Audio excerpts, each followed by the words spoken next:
My sister's children were the favored ones. Exclusive tutors, costly camps, and a college account, my grandparents bragged at dinner. At Grandma's party, she learned I discreetly transferred the fortune to my name. And she blew up. She yelled, my dad's fork fell down, and Aunt spoke a phrase that made them halt cold. Have you ever had a moment when you realize your entire family is living a different story than you are? A story where you're just a side character, or worse, the villain? My grandmother's 78th birthday wasn't just a celebration. It was the day I stopped playing along, and honestly, the fireworks were spectacular. I'm Miles, 32, the older brother, the only son, the one everyone called responsible when they needed something, and difficult the second I dared to say no. I host a podcast about work and money. It's gained enough traction that people think I'm some kind of walking ATM and a free therapist all rolled into one. My life is pretty simple. A small one-bedroom, 2 tiny cats, a foam panel wall I'm ridiculously proud of, and a coffee grinder I probably treat better than some of my relatives. Our story, like so many family dramas, kicks off in my grandmother's dining room. Picture it. Bows on the chairs, a tower of cupcakes, a timeline of Grandma's life photos curated by my aunt like a museum exhibit. My sister, Leah, breezes in fashionably late with her 2 kids, all matching polos, perfectly coiffed. The whole room physically tilted towards them, like sunflowers chasing the sun. Make room for the golden ones. Aunt Bev cooed. The future of this family. I was already exiled to the kids' table, a familiar spot. My mom claimed the main table needed balance, whatever that meant. Grandma just waved a dismissive hand at me. Miles, you're by the outlet. Perfect for your podcast. I corrected, trying to make light of it. Dad clapped me on the shoulder, that patronizing way he has, like I'd just won a participation ribbon. At least he's got a hobby. Then, the first shot landed, clean as a slap across the face. Leah leaned across the main table, kissed Grandma's cheek, and announced, loud enough for everyone to hear. We came straight from the tutor. 2 hours of Latin. And don't even ask what that camp cost. $8,500 for 4 weeks. Worth every penny for our college track. A chorus of astonished noises rippled through the room. That particular kind of noise people make when they're already planning to repeat the number in the parking lot. Mom chimed in. And they have the college fund. Thank heavens. Your grandfather had such foresight. Our college fund, Leah corrected, a smug grin spreading across her face. The trust, remember? She winked at Grandma. The way you flaunted it at dinner is iconic. Grandma laughed, a tinkling sound like a bell. I do like to remind you children of your blessings. I checked my phone, a familiar coping mechanism when my blood starts to boil, pretending to read the weather. Across the table, Uncle Rob asked, Miles, what's new with your episodes? Interviews, I deadpanned. He nodded, like I'd just confirmed a diagnosis. Speaking of episodes, you should do one about parents who don't save for college. Thankfully, this family knows better. Thankfully, Mom echoed, her gaze skewering me directly, as if gratitude had a face, and it decidedly wasn't mine. Forks clinked, someone put on a playlist, and the speeches began. Grandma loved speeches.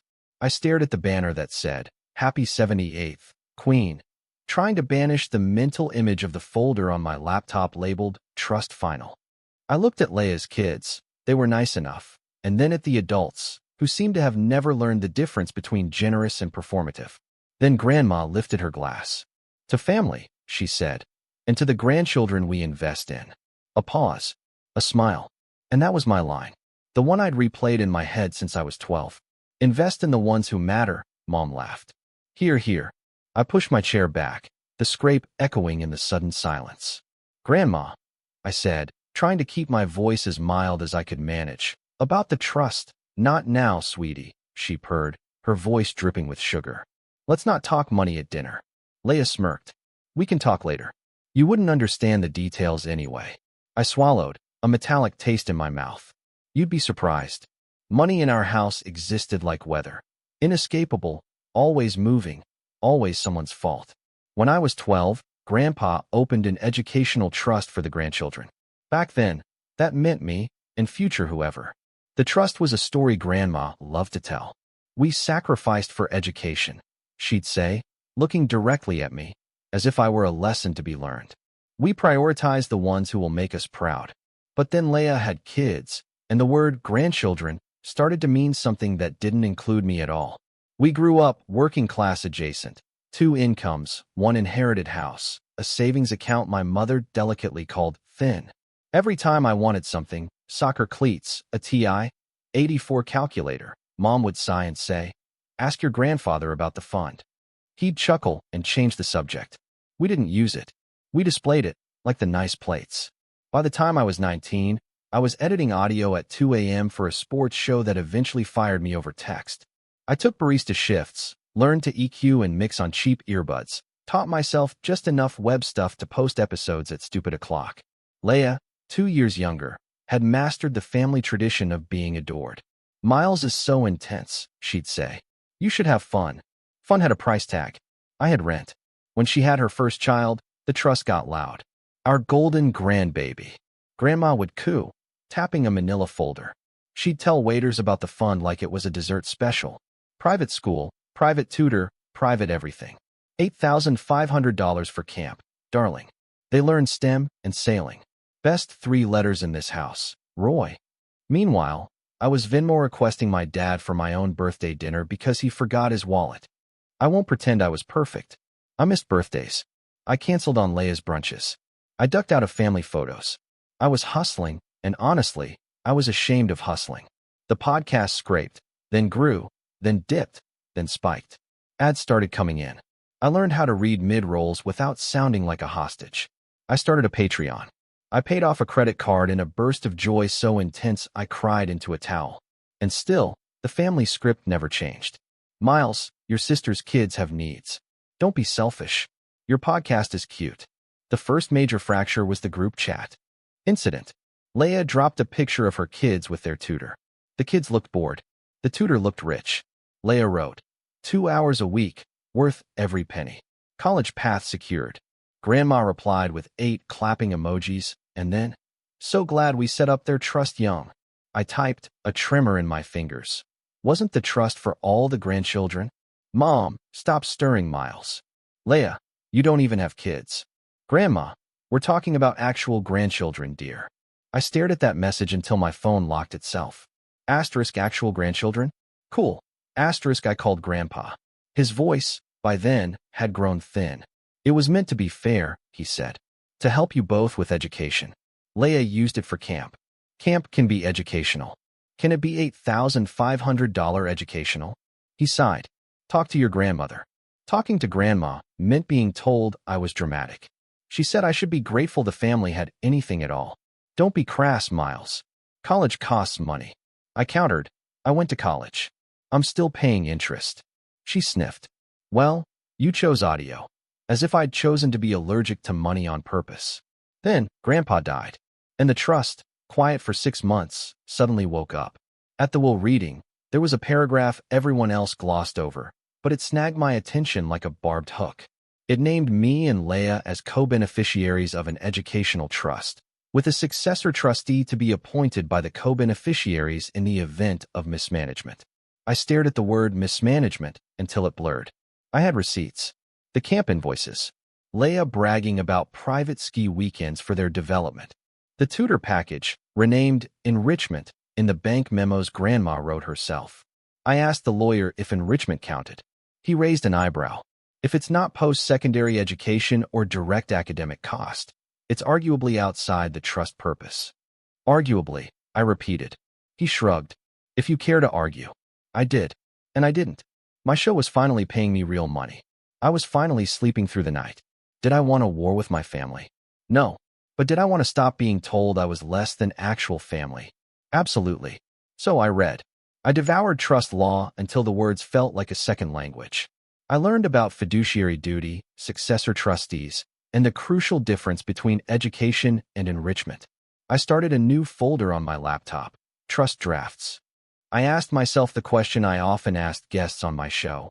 What would this look like if you respected your future self? It looked like boundaries. It looked like tracking expenses. It looked like emails instead of phone calls. It looked like a paper trail. When I asked for statements, Grandma stalled. "The printer's broken, dear." Leia said, "This is so toxic." Mom chimed in. "We were just keeping things simple." Simple, apparently, meant me paying my own student loan while their kids learned Latin on my grandfather's dime. The tutor became a symbol. The camp, an argument. At yet another family dinner, Aunt Bev lifted her glass. To our investor queen, Grandma Prin. I do love a portfolio. And then, in loving detail, she recounted how she negotiated the camp down from $9,200 to $8,500. Always be shrewd, she told the table. Protect principal. Protect principal, cool. I walked to the bathroom, locked the door, and stared at myself in the mirror until my face looked like a stranger's. Then I did what I do best, research. I found the clause. I found the path. I found a bank officer who used phrases like within scope and successor appointment. The trust language allowed a change in trustees with the consent of both beneficiaries or if there was evidence of misuse, by petition with notice. Consent wasn't happening. Evidence. Oh, I had evidence. Grandma's birthday fell on a Sunday. Everyone wore their church smiles. I wore a black button-down shirt I reserved for live recordings and funerals. At 2 p.m., the sheet cake arrived. At 2:15, Aunt Bev made her queen of compound interest toast. At 2:20, Leia announced the kids' camp recital. The tutor says they're gifted, she crowed, making gifted sound like a brand-name luxury item. Grandma basked in the glow. And we'll always make sure they have what they need. I'd promised myself I wouldn't do it during the soup course. I would wait for coffee. But then Mom leaned across the table and said, Miles, you didn't forget Grandma's check, did you? Even a small one is fine. She did so much for you. I laughed. It came out wrong. For me? Don't be ungrateful, Dad said, his voice a low rumble. No one likes a tally keeper. I set down my spoon. About the tally, I said quietly. We should talk. Leia rolled her eyes. Here we go. Grandma lifted her palm. Not at dinner. I opened my phone and turned the screen so only she could see it. It's already done. Her smile didn't slip at first. Then she focused. The bank email. The words, successor trustee accepted. Miles, what is this? She asked, her voice thin. The trust had a successor clause, I said, my voice small, but steady. Misuse triggers it. The bank agreed. The lawyer filed notice. Effective last week. I'm the trustee. Leia laughed, a harsh, brittle sound, like I'd told a terrible joke. Asterisk you asterisk? You don't even have kids. You wouldn't know what a child needs if it bit you. The trust isn't for camps, I said, my voice gaining strength. It's for college. Post-secondary. Tuition. Books. I checked. Grandma's face cracked. You moved it into your name? Into my trusteeship. I corrected. Different. She stood so fast her chair screeched across the polished floor. How dare you? Conversations around the room stopped like someone had pulled the plug. Dad's fork dropped, the ping traveling far too loud.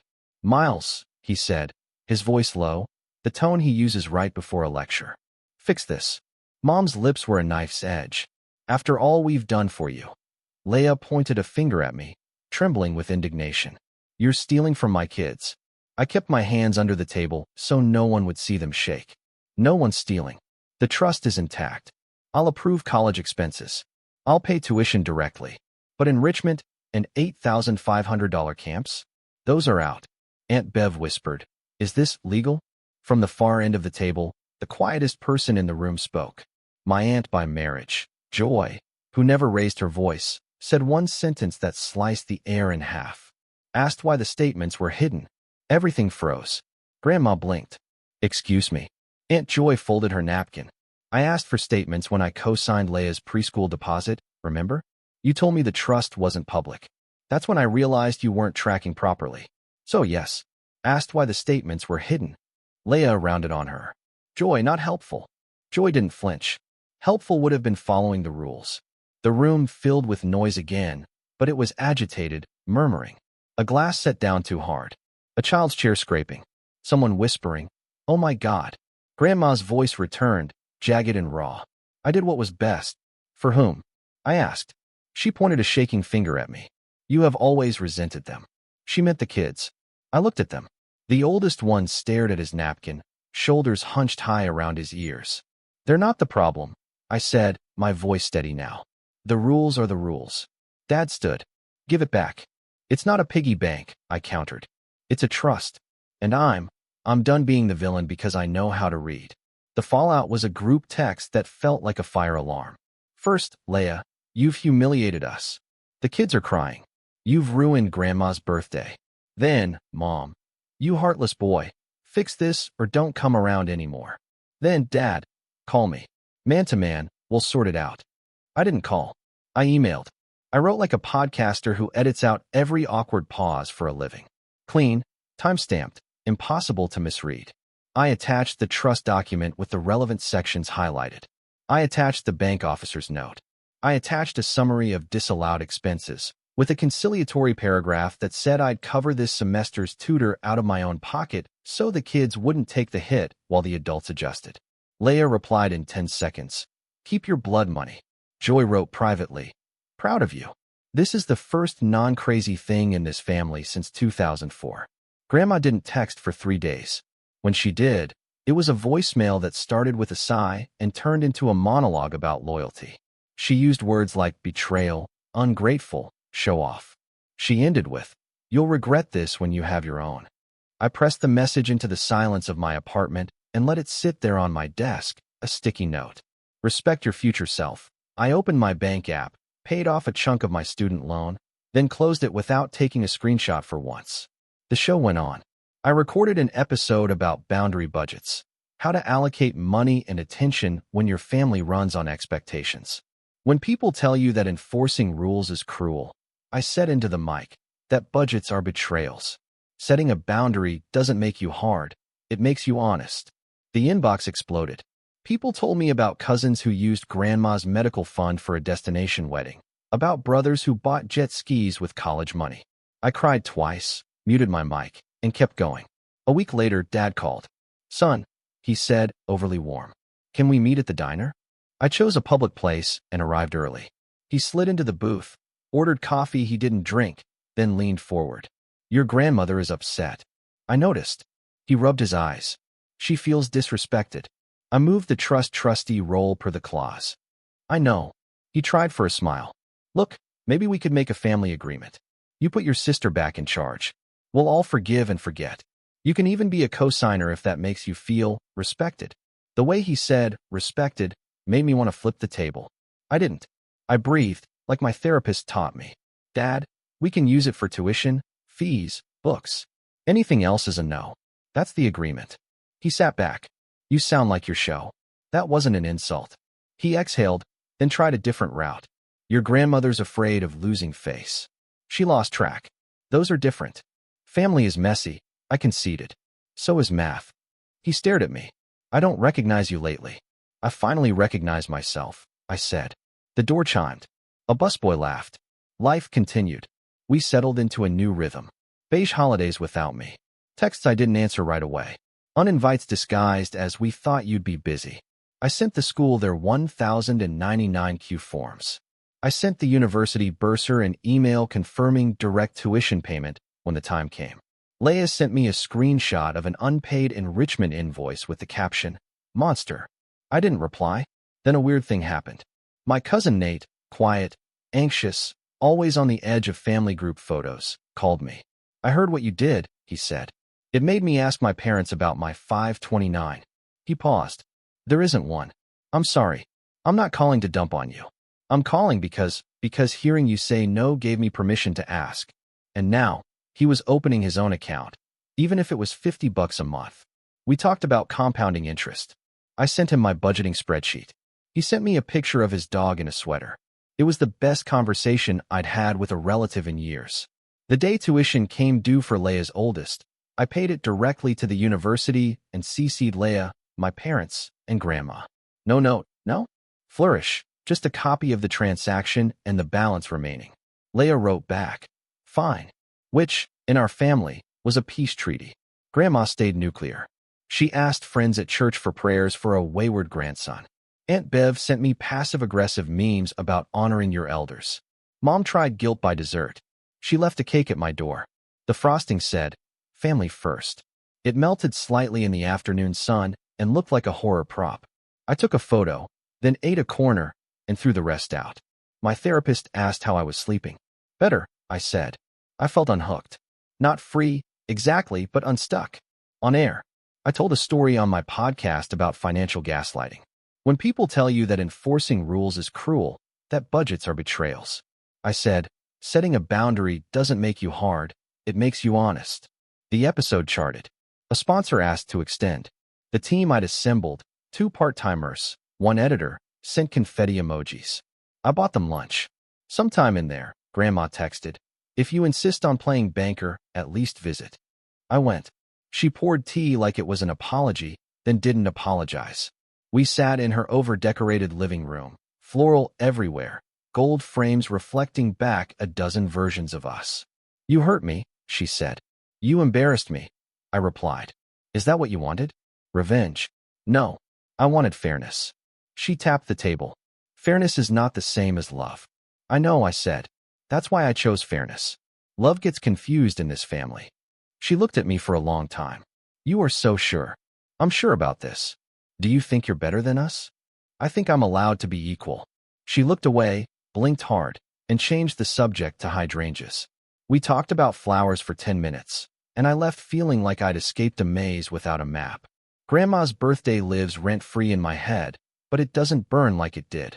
Now, when I think of that day, I remember my aunt's sentence more than Grandma's scream. Asked why the statements were hidden. It's the kind of question I ask strangers on my show every week. It cut through the noise. Here's what changed. I stopped treating peace as my job. I stopped auditioning for actual grandchild. I stopped calling fairness cruelty. I learned that a quiet no is louder than a loud yes, especially in families that only hear applause. I also learned that protecting kids doesn't mean bankrupting boundaries. I paid a university bill without sending a selfie, and the world didn't end. I refused to fund a camp and survive the group chat. Leia has not forgiven me. She might not for years. That's not a tragedy. That's a recalibration. The moral is not, win the argument. The moral is, own the responsibility you're already carrying. For me, that meant reading the document everyone referenced like scripture and following it like a map. It meant telling the truth in a room that prefers a good story. It meant remembering that the person I have to live with most is me. I'm still Miles. I still oversalt my eggs and line up my XLR cables by length. I still record on Tuesday mornings, edit on Wednesday nights, and drink coffee like it's a hobby. Sometimes I think about how different the story would sound if Grandma had led with, I messed up. Maybe we would have laughed about the $8,500 sailing lessons in 20 years. Maybe not. The kids, I'm rooting for them. I hope they learn Latin and how to call a boundary by its name. I hope they never learn to equate love with a check. When they're ready for college, the money will be there, because that's what the trust was for. And when they ask me why the camp got a no, I'll show them the clause and say, I respected your future, even when your parents hated me for it. Last week, I got a message from a listener. She wrote, I told my brother I'm not his bank anymore. I put it in writing. I slept for the first time. I smiled in my kitchen, overbrewed coffee in my hand, phone buzzing with small thank yous from strangers. It felt like proof that doing the right thing rarely looks heroic in the moment. It looks like paperwork. It looks like somebody yelling at a birthday party. It looks like leaving a cake on a hot porch and walking away. I'm not the family ATM. I'm not the scapegoat. I'm not the villain in a story about actual grandchildren. I'm a person with limits. I put my name on a line I used to pretend wasn't there, and I'm keeping it there. I won't be used. I won't finance the performance. I'll pay what's owed. I'll document what's said. And I'll keep my hands under the table until they stop shaking. Then I'll pick up the mic, hit record, and tell the truth. So, tell me, what would you have done in my place? Have you ever had to stand up for yourself in a way that completely changed your family dynamic? I really want to know your thoughts in the comments below.